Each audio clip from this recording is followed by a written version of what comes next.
মাওলায় পবিত্র, বান্দায় পবিত্র, জবানও পবিত্র, জিহ্বাও পবিত্র। যখন নির্জন রাত্রে কোরআন নিয়ে বসে, আমার আল্লাহ মুহূর্তের মধ্যে 7টা আসমানের দরজা খুলিয়া দেয়। সাহাবাদের মধ্যে একজন ছিল কারিল কুরআন, যার নাম হলো উবাই ইবনে কাব। উবাই ইবনে কাব রাদিয়াল্লাহু তাআলা আনহু। বলবো না একটু, না কষ্ট হবে না? উবাই ইবনে কাব রাদিয়াল্লাহু তাআলা আনহু সবচেয়ে বেশি কোরআন তেলাওয়াত করত। রাত্রে খানা খাইয়া এসা পড়িয়া, তাহাজ্জুদ পড়িয়া বিছানায় কোরআন নিয়ে বসতো, ফজর হইয়া যাইতো। সুবহানাল্লাহ কোন অধিকাংশ কোরআন পড়তে পড়তে ফজর হইয়া যাইতো। জোরে গান আল্লাহু আকবার। ও নবীর উম্মতেরা, আদালতে আখিরাতে উবাই ইবনে কাবের সামনে দাঁড়াইয়া কি জবাব দেবা? বাবা, তোমারও রাত্র যায়, তাদেরও রাত্র গেছে। কারো রাত্র শেষ হয় জুয়ার করে, কথা কন না? কারো রাত্র শেষ হয় নেশার আসরে, ঠিক না ঠিক? কারো রাত্র শেষ হয় জেনার আসরে, কারো রাত্র শেষ হয় বাবা ইয়ারফোন কানে লাগাইয়া আঙ্গুল টানিয়া, ঠিক না ঠিক? আর উবাই ইবনে কাবের রাত্র শেষ হইতো কোরআনে আঙ্গুল লাগাইয়া। আল্লাহর নবী জায়নামাজে দাঁড়াইছে, রাত্রে গভীর তাহাজ্জুদের টাইম। জিবরাইল হাজির হয়ে গেছে।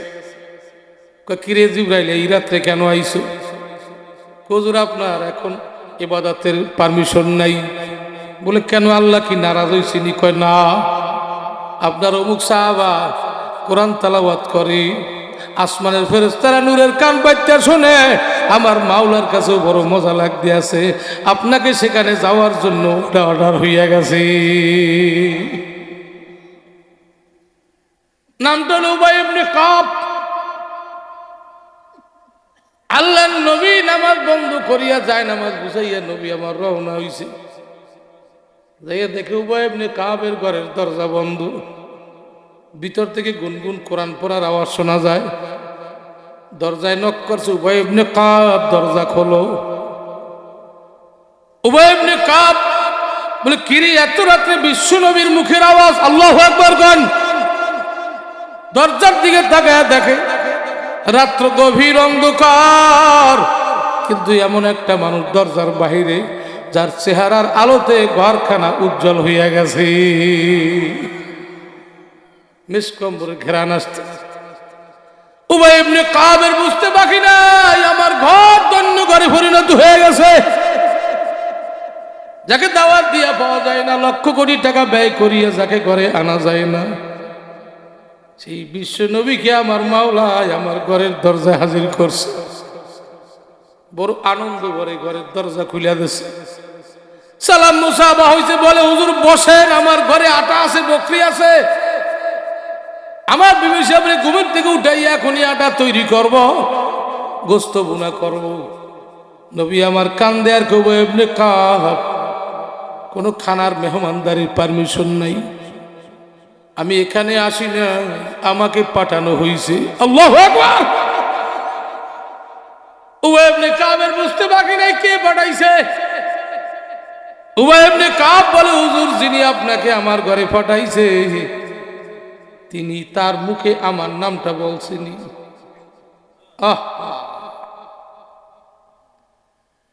এই দেশের প্রধানমন্ত্রী তো এখন নাই, এখন আছে ডক্টর ইউনূস।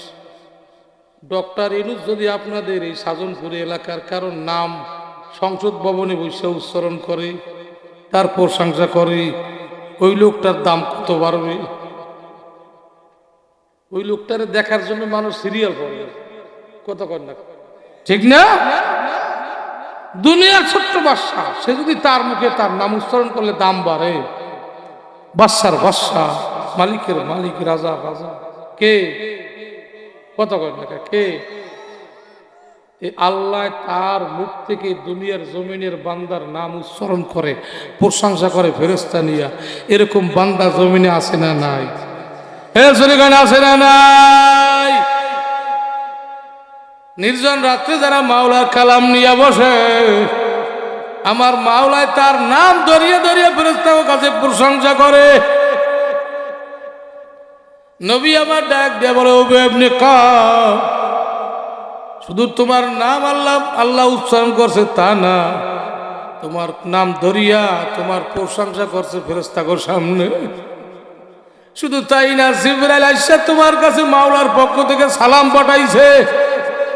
শুধু তাই না, মাওলায় তোমাকে বেহেশতের সার্টিফিকেট দিয়ে দিয়েছে। আল্লাহু আকবার।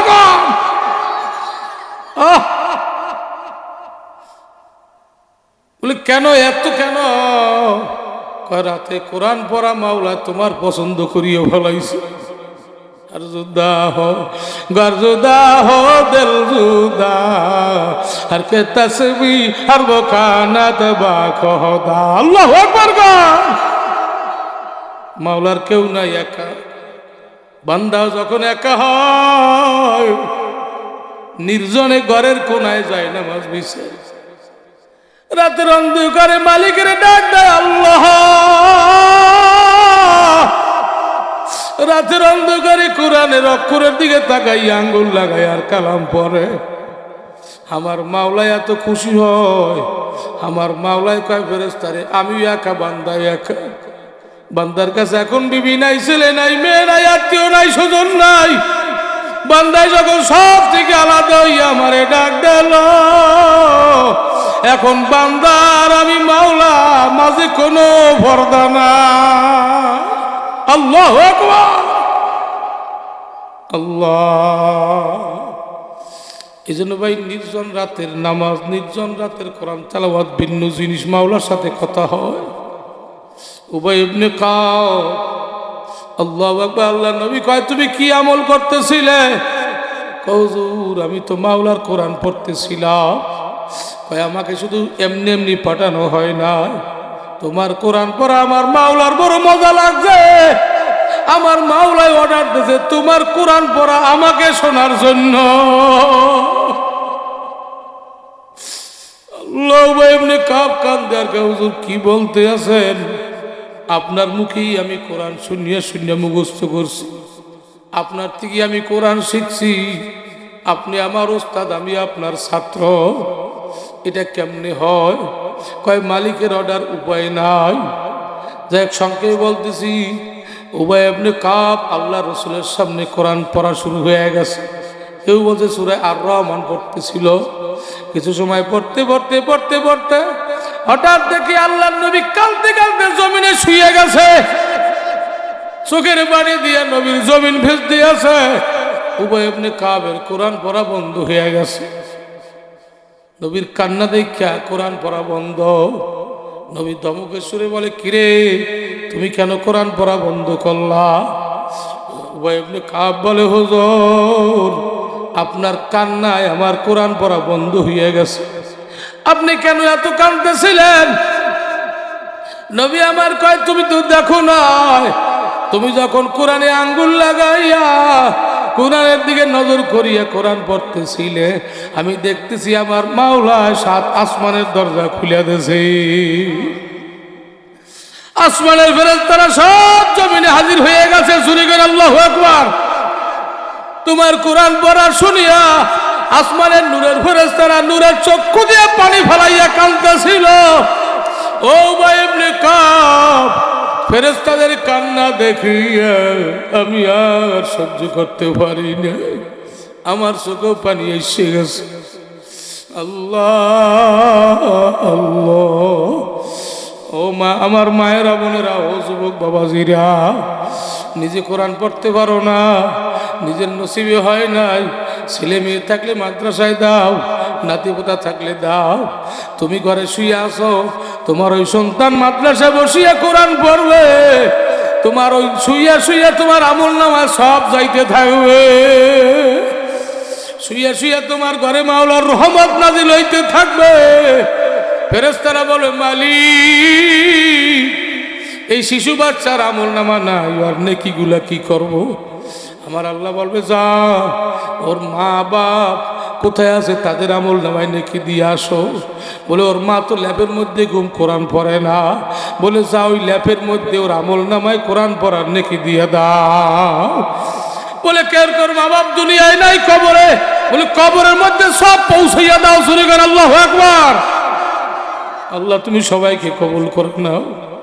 এরপরও আমার কিছু আমল আছে, যেরকম ছোট্ট ছোট্ট কিছু সূরা আছে, তার মধ্যে একটা সূরা আছে সূরা ইখলাস, কুল হুয়াল্লাহ সূরা। আল্লাহ নবী বলেন, একবার যদি সূরা ইখলাস কেউ পড়ে 10 পারা কোরআন শরীফ পড়ার সব পাওয়া যায়। 3 বার পড়লে 1 খতম। ভাই 3 বার সূরা ইখলাস পড়তে 2 মিনিটের বেশি লাগে না। কথা কন না কে 2 মিনিটের বেশি লাগে? বিছানায় শুয়ে শুয়ে 3 বার সূরা ইখলাস পড়ব, 1 খতম কোরআন শরীফ পড়ার সব আমল নামায় জমা হইয়া যাবে। 10 বার পড়তে পারলে 3.5 খতম। সাথে সাথে আমার মাওলা বেহেশতের মধ্যে একটা মেহমান খানা বানায় দিবে। জোরে করে আল্লাহু আকবার। পারা যাবে কি যাবে না? যতবার পারি পড়তে থাকবো, পড়তে পড়তে ঘুমাইয়া পড়বো। আমার আল্লাহ বলে, ফেরেশতা বান্দা এখন কি করে? কয় ঘুমে আছে। কয় ফজর পর্যন্ত সূরা ইখলাস পড়ার সব উঠাইয়া দাও আমল নামায়। সুবহানাল্লাহ জোরে। ফেরেশতারা বলে, মালিক এখন তো ঘুমে। কয় তোরা তো জানো না, আমার বান্দা যদি আরো 2 ঘন্টা সজাগ থাকতো, 2 ঘন্টা সূরা ইখলাস পড়তো। যেহেতু বান্দা ঘুমাইয়া গেছে, আমি মাওলায় খুশি হইয়া ফজর পর্যন্ত কুল হুয়াল্লাহ পড়ার সব আমল নামায় দিয়ে দিলাম। ভাই আমলটা করা যাবে নি? কতক্ষণ যাবে যাবে যাবে? কে কে করবেন? কে কে করবেন? আল্লাহু আকবার। কাজ জায়গায় আল্লাহ তুমি কবুল করো না। জোরে খানা আমি। তাবুকের যুদ্ধ হয় নাই, তাবুকের যুদ্ধ সারা জয় হইয়া গেছে, কিন্তু রাত্রে ওই তাবুর মধ্যে ছিল সাহাবারা। ভোর রাত্রে যখন আল্লাহর নবী উঠছে, তাকায় দেখে আসমান থেকে একেবারে মাওলার আরশ পর্যন্ত নূরের সিঁড়ি হইয়া গেছে। সিঁড়ি বাইয়া বাইয়া কোটি কোটি ফেরেশতা জমিনে নামতে আছে। ফেরেশতাদের নূরের ডানা তাবুর দিকে মেলাইয়া দেশে চুরি করে আল্লাহু আকবার। রহমত বৃষ্টির মতো নাজিল হইতে আছে। নবী আমার ডাক দেখা, মালিক যুদ্ধ তো হয় নাই, সাহায্য তো চাই নাই বদর যুদ্ধের মতো। এত সাহাবা কেন আসতে আছে? এত রহমত কেন আসতে আছে? এত ফেরেশতাদের নূরের ডানা কেন মেলাইয়া দেশে? আল্লাহু আকবার কোন। জিবরাইল কয়, ইয়া রাসূলুল্লাহ, ইয়া হাবিবাল্লাহ, এটা যুদ্ধের কারণে না, আপনার এই তাবুর মধ্যে এক সাহাবা এমন একটা আমল করছে, যেই আমলের কারণে মাওলায় আরশে আজিম থেকে জমিন পর্যন্ত নূরের সিঁড়ি বানাইয়া দিয়েছে। আসমানের ফেরেশতা জমিনে পাঠাইয়া দিয়েছে। জোরে করে আল্লাহু আকবার। মাওলার রহমত বৃষ্টির মতো নাজিল করছে। মাওলার নূরের ফেরেশতা পাঠাইয়া দিয়েছে আপনাদেরকে বেষ্টন রাখার জন্য। বলে সেই সাহাবা কে? আমলটা কি? জিবরাইল আমিন বলে, ইয়া রাসূলুল্লাহ, ইয়া হাবিবাল্লাহ, সেই সাহাবা হলো আপনার মুআবিয়া রাদিয়াল্লাহু তাআলা আনহু। অন্য মানুষ ঘুমাইয়া গেছে, মুআবিয়া রাত্রে 1 সেকেন্ডের জন্য ঘুমায় নাই।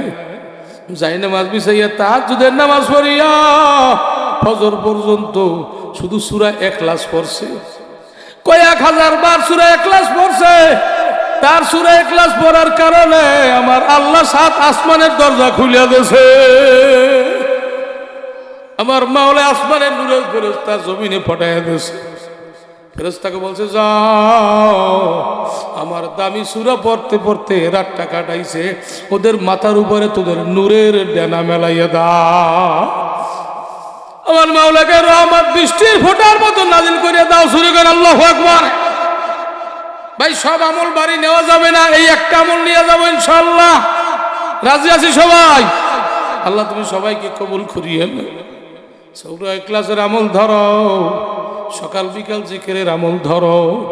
এই জবান দেশে আমার আল্লাহ, কত মানুষের মুখ আছে, দাঁত আছে, জিহ্বা আছে, কিন্তু আওয়াজ নাই। বোবা কথা কন্যা আছে না নাই? তোমার আমার মুখে এত সুন্দর আওয়াজ কে দিল? জোরে গান কে দিল?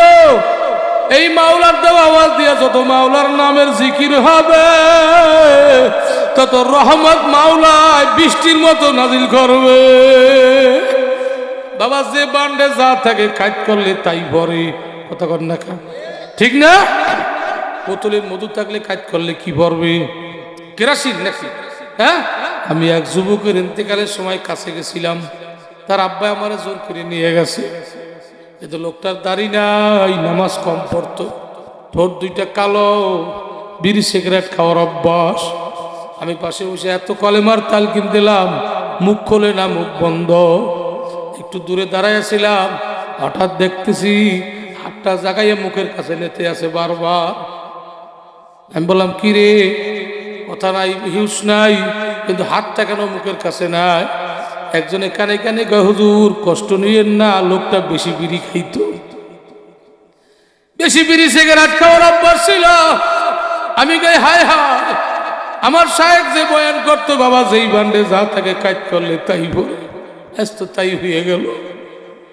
কত মানুষ 5 দিন 7 দিন বেহুশ, কিন্তু মরার সময় জিকির অবস্থায় মৌত হইয়া যায়।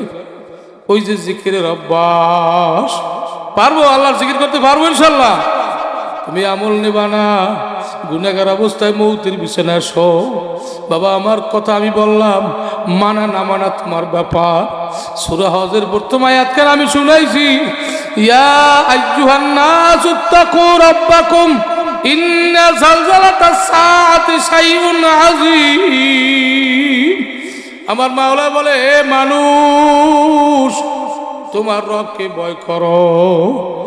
এই যত মানুষ, হিন্দু হোক বৌদ্ধ হোক, সব মানুষের রব হইল আল্লাহ। জোরে কন কে? জোরে কন, জোরে কন কে?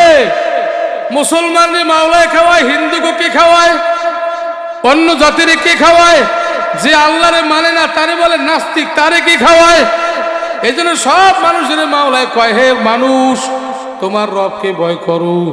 কারে ভয় করো? জোরে কন, জোরে কন। আল্লাহ না তা না, রব রে ভয় করো। রব মানে কি?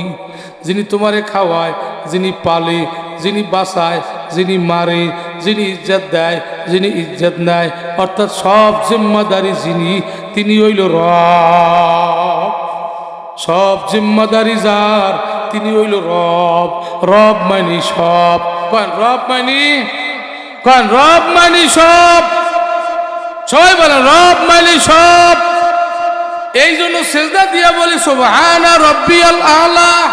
কোন সবাই, সবাই কোন। নামাজি হয় না, নামাজি হয় না, সেজদা হয় না। আল্লাহ বাইরে তুই কো সুবহানা রাব্বিয়াল আলা, আমার রব মানতে আছো, আর তোর ঘরের মধ্যে সপ্তাহের দিন 7টা, কিস্তি আছে 9টা, বাইরে সেটা দেওয়ার অধিকার নাই। এই কথা ভুল কইলে, তুই আমার রব মানলি মাথা নইয়া, আর তোর ভাই বোনের সব নষ্ট করে তুই খাইলি, পরে জমিন জাল দলিল করে খাইছো, আজ ঠেলে খাইছো, আর বলতেছ রব আমারে। আছে না নাই? জোরে কর। আপনারা বিচার করেন নামাজ হয়নি, কথা কয় নয়, ওরে দেহটা পবিত্র বানাইয়া মাথায় বার কপালটা মাটিতে লাগাইয়া রব রে ডাক দাও, দেখবা মুহূর্তের মধ্যে তোমার সেজদা জমিনে থাকবে না, মাওলার আরশে চলিয়া যাবে।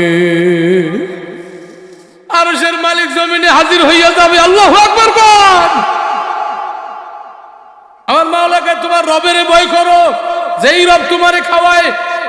ও শুনছেন না, এক যুবতী মেয়ে, তার মায়ের মা তারে মেয়েরে বলছিল ওমরের জমানায়, মাগো আমাদের দুধ হয় 2.5 কেজি, এখন কমে গেছে, এখন 0.5 কেজি কমছে, 0.5 কেজি পানি না দিলে কিন্তু সংসার চলবে না।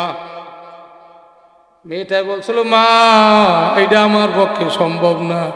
কইতে সংসার চলবে কেমনি? কই সংসার চলুক আর না চলুক, আমি দুধে 1 পড়া পানি দিতে পারবো না। কই কেন পারবি না? কই আমিরুল মুমিনিন দেখবে। কই আমিরুল মুমিনিন তো মদিনা এসে তো দেখবে না। কই মা, আমিরুল মুমিনের মালিক, যিনি তোমারও মালিক আমারও মালিক, তিনি বলছে ভাই নামা তুয়াল্লু ফাসাম্মা ওয়াজহুল্লাহ। তিনি বলছে হুয়াল আউয়ালু ওয়াল আখিরু ওয়াল যাহিরু ওয়াল বাতিন। আল্লাহু আকবার। তিনি অন্ধকারে, তিনি আলোতে, তিনি সামনে, তিনি পিছনে, তিনি ভিতরে, তিনি বাহিরে। ও মা, আমি দেখতে আছি, আমার মালিক আমার দিকে চাইয়া আছে। এর নাম হলো মাওলার ভয়, রবের ভয়। রব যদি আমাকে না খাওয়া রাখে, না খাইয়া থাকবো, তবু দুধে পানি দেব না। এই মাওলার ভয় থাকার কারণে ওই মেয়েটার সম্মান বাড়ছে না কমছে? আমিরুল মুমিনিন নিজে অর্ধ পৃথিবীর বাদশা, 2,58,00,000 বর্গমাইল জায়গার মালিক, এত বড় বাদশা নিজে প্রস্তাব দিয়া তা ওই মেয়েটাকে তার ছেলের জন্য বিয়ে করাইছে। আল্লাহু আকবার। এটা দামি মানুষ, তার রবকে ভয় করার মতো করছে। বাবা রবকে ভয় করো, না খেয়ে থাকলেও তার মধ্যে সম্মান বাড়বে। রবকে ভয় করো, চাকরি গেল তোমার ইজ্জত দুনিয়ায় বাড়বে, আখিরাতেও বাড়বে। ঠিক না বাটি জোরে কোন? রবকে ভয় করিয়া সেজদা দাও, দেখো কি দাম। রবকে ভয় করিয়া ডাক দাও, দেখবা তোমার চোখে পানি আসবে। আমার মাওলায় কয় ইন্না জালজালাতা শাইউন সাআতে শাইউন আযীম। তুমি ভয় করবা না, এমন একদিন আসবে তোমার এমন একটা দিনে উঠতে হবে, এমন একটা জায়গায় উঠতে হবে, যেই জায়গাটা, যেই ময়দানটা, যেই সময়টা বড় ভয়ঙ্কর সময়, যেই সময়টা এত ভয়ঙ্কর সময়, যেই ময়দানটা এত ভয়ঙ্কর ময়দান, যেই ময়দানের মালিকানা হবে একমাত্র আমি মাওলার আল্লাহ। লিমানিল মুলকুল ইয়াউম